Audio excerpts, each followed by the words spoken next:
given the fact that it's cold pretty much all over the country right now, thought it might be appropriate to do a little cold start here on the two-stroke Detroit diesel 52,000 pound Taylor forklift.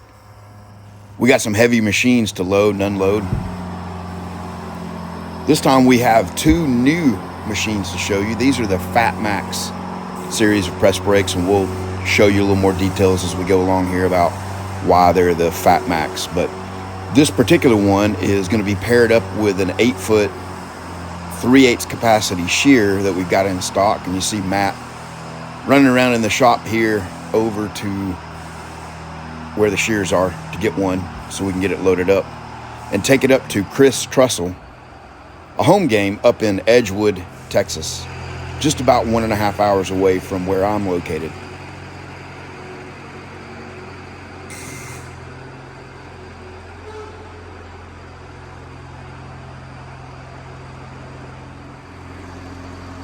So these shears are very awkward to move and deal with. The main issue with them, unlike the brakes, is in the very back, they're wide open. So you really don't have a good way to lift them from underneath. They're really meant to be lifted from overhead. And all of the bigger forklifts I have that can lift this, the mass is too short to get up high enough to get above it. But not only that, lift it, 4 or 5 feet in the air to get it up on the deck of a trailer. So we have to do a lot of stuff to get these things up on a trailer, and it makes it a little sketchy.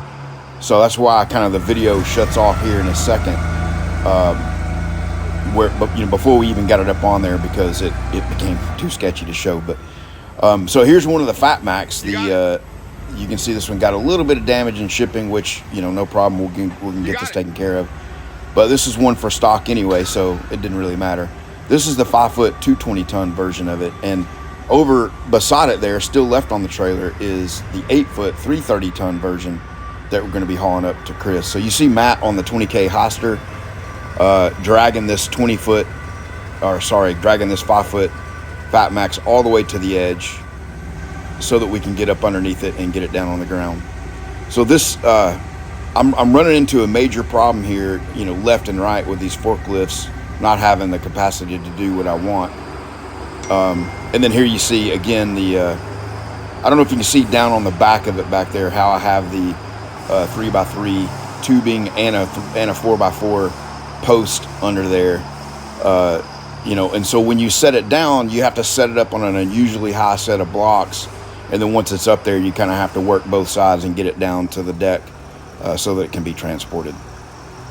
So that's why the video kind of cuts off right here. We're not going to show the rest of it because we got pretty busy doing some sketchy stuff, getting it up on there and getting it situated.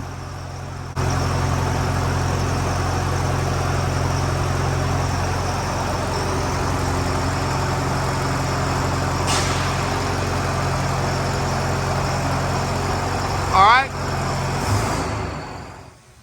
So the next day, here we are up at Chris's shop, not too far from me, like I said, about 1.5 hours away. Just an awesome facility that he's got there with the bridge crane spanning the whole place. And speaking of bridge cranes, it's one of the things that these guys build. They build bridge cranes and mezzanines, railings, stairs, sort of like industrial catwalks for large manufacturing facilities.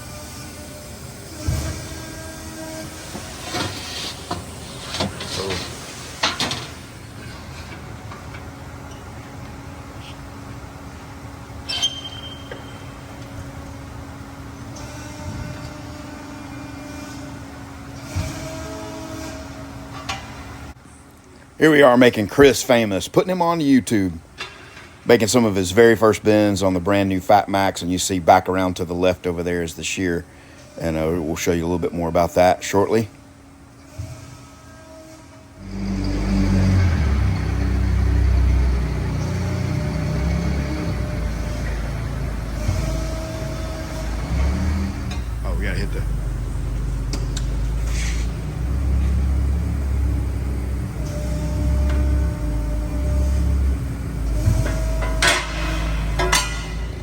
One of the things in the modern world that's kind of overlooked is the thoughts about using a shear instead of plasma cutting or laser cutting. And for a lot of, basic rectangle shapes with minimal to no features in them, you really cannot beat a shear for the speed and the ease of just, putting it to work, making parts. And so, because of the stair pans and so many of the brackets and things that they make here, a shear is a perfect fit. They have a large industrial plasma table you'll see in the background, back in the background right now. You can see it back there. But for a lot of parts, by the time you can get a sheet on the plasma table, try to load up your nest and make sure your consumables are right, you can have a whole sheet processed in a shear in just a few minutes. Want to check it?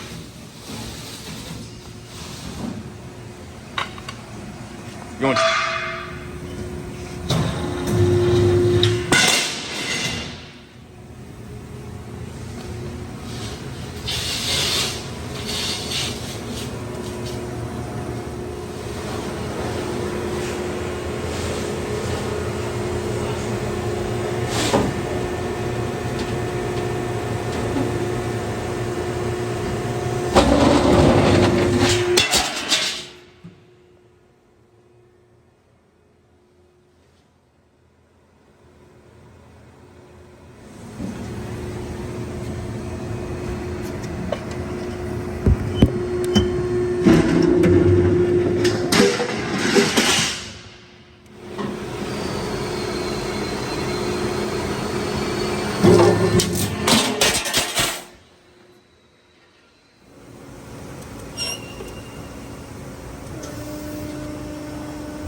So these are some production parts that they make, and these are 24-inch wide stair pans. They've got stair pans in a variety of widths and configurations and sizes, and so we were just starting to program the different ones in. And as you might can imagine, guys that run a successful business like these guys do, they're pretty sharp, they're pretty savvy, so I was not surprised at all that they quickly picked up on the use of this control and how to dial in bends, do the bend corrections, and get things looking how they wanted them.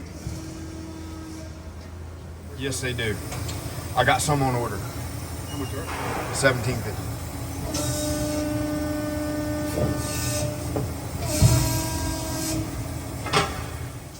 So the thing I get into on a daily basis is constantly learning about these machines and, about the materials and the behavior of materials. And, one of the things that 99% of my customers daily, they come to me and say, hey man, this machine is doing this or not doing that. When in reality, it has nothing to do with the machine. The machines almost never fail or almost never have any problems. But what does vary a lot is user knowledge, user expertise, conditions of the shop, conditions of the material, nuances in material, man. There's just a lot going on there, and really having some patience and kind of observe what happens with different kinds of material is a huge part of learning this. And the tread plate that we were bending here, I learned something I never knew about. We just sort of discovered it during this, and I'm not going to share it. I'm going to keep it as something to pass along to all my customers that buy machines from me. So if you're one of my existing press brake customers and you're bending tread plate, you may already know it. If you don't know the trick to it, you can hit me up, email me, or however you normally contact me, and I'll share the knowledge with you. But just getting a look here at the servo-driven main motor, a huge differentiating factor about the brakes I sell and the way I've got them configured with the servo main motors. They just smooth, accurate, quiet, super nice machines. All right, guys, here we are back in the Corsicana, Texas shop looking at a FATMAX machine. This one is available. I got more on order, more of the 8-footers, and but I got this 5-footer here that is unsold and available. And it kind of works on the same principle as the 8-foot one, and then I'll be adding a 10-foot version of the FATMAX as well. So what is FATMAX and what does it mean? It's just a name that I came up with. you know, to kind of describe a machine that is overbuilt, basically. One of the things I get contacted about on a regular basis is someone is wanting to buy, you know, one of these machines like this, a 5 foot, 70 ton, 4+1 axis precision brake, which you see I got some there. They're $45,000. And they'll say something like, man, I just want to be able to bend 1/2 inch at 3 feet. What? No, that's a small, you know, lightweight machine. It'll do good on, you know, up to 3/16, and if you want to do some quarter, you can do 1/4 inch in it. But no, you're not going to be doing 1/2 inch. It's really not designed to bend that kind of material. So the issue is, if you have 5 foot 70 tons, that means you have 12 tons across any 1 foot area. And if you take a brake that's set up for 12 tons in any 1 foot and put 30 tons in that 1 foot, guess what's going to happen? You know, when the cylinders are pushing on both sides and you have one little narrow strip in the middle that's being bent, it's going to deflect the ram plate. So you can see this is a monster configuration right here. So we got some real heavy duty tooling that comes with these machines. This is a mini gooseneck punch just for thin material. It does come with that. And we do have quick change style holders that it comes with as well. It's not shown on this one. I've got those on the way. And the holders are going to be reversible. And then we got the heavy holder up here for your big, thick, heavy duty punches that get mounted on and clamped up in this section. But one of the things that you get the structural strength from is not just the thickness of this plate and how heavy it is, but also the height. And you can look right here. You can see it's a good, you know, foot and a half taller. And this isn't even, is a taller machine than these. So these are like 7.5 feet tall. This one is 8 feet tall. And this one's like 9.5 feet tall. So that's the only drawback to it. But anyway, big thanks to Chris for getting the 8-foot brake. And then I've got Steve up in Wisconsin that we built I'll overlay some pictures right now of his brake and some of the parts he's bending on it. And I sold him the FATMAX because he is essentially breaking all of the load calculation rules by over bending parts. But he needs it for what he's doing. And hey, no problem. I'll sell you a FATMAX and you could do whatever you want to with it. And you know, and so these brakes, the one thing I wanted to mention is they come with a huge pallet of tooling that will allow you to bend up to 3/4 inch at full width and 1 inch at half width. And then of course 3/8 and 1/2 inch and, you know, 1/4 inch, all the other materials down. It's got tooling for all of it. So it comes with about $10,000 worth of tooling. And so, you know, the price is reflective of that. So this one is $68,000 for the 5 foot 220 ton. And then the 8 foot 330 ton like Chris got is $88,000. And like I said, got more of those on the way. As far as the configuration of the machine, it is the same as what I call the Precision series, which are these guys right here. It's the Delum DA53T 4+1 axis machine. It's super nice. I mean, for like most shops, you know, that are fab shops, I mean, it would be more than you would ever need and last you a long time. And you can pretty much, you know, do anything you would want to with this and not worry about, you know, creating deflection over time. What happens is people, you know, these brakes get into various companies and, you know, they got shift operators in there and, you know, cowboy it up kind of guys that love to try this and try that. And the next thing you know, the thing won't make accurate parts, especially in thin materials. Okay, so the reason they don't make accurate parts is they use the brake in a way it's not designed to. And the next thing you know, you got warping and deflection in a lot of places. But you can just see how thick the plates are on this thing. You know, the ram plate and the lower bed section. It's just a significant machine. You know, you compare that to the thickness of this one in there. That's like 1 inch thick. I haven't measured those, but they're probably 2.5 inches thick. So this is a 3D brake. We'll be showing more about that. And then hopefully, I've got a sheet of 3/8 up here on this bevel head laser. I'm wanting to cut out some fork extensions for the Heister, which is parked back in there, and you then go up to Chris's and bend 3/8 at full width, 8 feet, in a 2-inch die to get some tight radius bends to make some real thin, low profile fitting fork extensions that are also beefy. But anyway, I think I might have missed the window on that. And I think we'll just do them segmented and bend 5 feet and then 3 feet on this one, which will kind of show off, you know, kind of the same thing, and then get a project completed that I need to get done. So anyway, big thanks to Chris on that. Just wanted to show a little bit about these brakes. I don't really have them on the website. Hopefully I can get these and the 3D brakes added. But right now I'm so busy. We got so many things going on that there just isn't really time to be editing websites, unfortunately.